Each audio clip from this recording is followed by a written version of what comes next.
மன்னிக்க முடியாத குற்றம். எதுங்க மன்னிக்க முடியாத குற்றம்? இந்தியாவுல சுதந்திர போராட்டம் தீவிரமா போய்கிட்டு இருக்கு. திருநெல்வேலியில அன்னிபசன்டம்மையார் ஒரு கூட்டத்துல பேசுவதற்காக தயாராகிட்டு இருக்காங்க. அன்னிபசன்டம்மையார் இருக்கக்கூடிய இடத்திற்கும் அந்த கூட்டத்திற்கும் எவ்வளவு தொலைவு இருக்குன்னா 1 மைல் தூரம் இருக்கும். நடந்தே போனா 25 நிமிடத்துல அந்த கூட்டம் நடக்கக்கூடிய இடத்துக்கு போயிடலாம். சைக்கிள்ல இல்லது பைக்ல போனா 7 நிமிஷத்துல போயிடலாம்.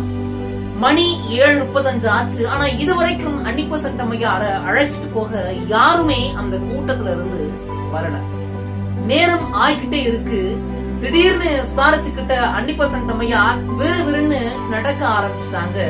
இத பார்த்த சக தொண்டர் ஒருவர் கேட்கிறாரு, அம்மா தாங்கள் நடக்கிறீர்களே, சற்று பொறுத்திருந்து பார்க்கலாமே, நம்மை அழைத்து செல்ல யாரேனும் வருவார்களே அப்படின்னு சொல்றாரு.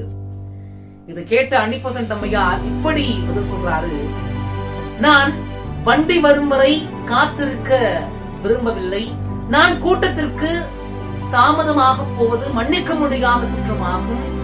அதே போல நான் யாருடைய நேரத்தையும் வீணடிப்பதற்கு எனக்கு எவ்வித உரிமையும் இல்லை அப்படின்னு சொல்றாங்க. அதை கேட்ட உடனே அந்த தொண்டர்கள்லாம் அன்னிபசன்டம்மையார் காலத்துக்கு கொடுத்த மரியாதையை நினைச்சு வியந்து போறாங்க.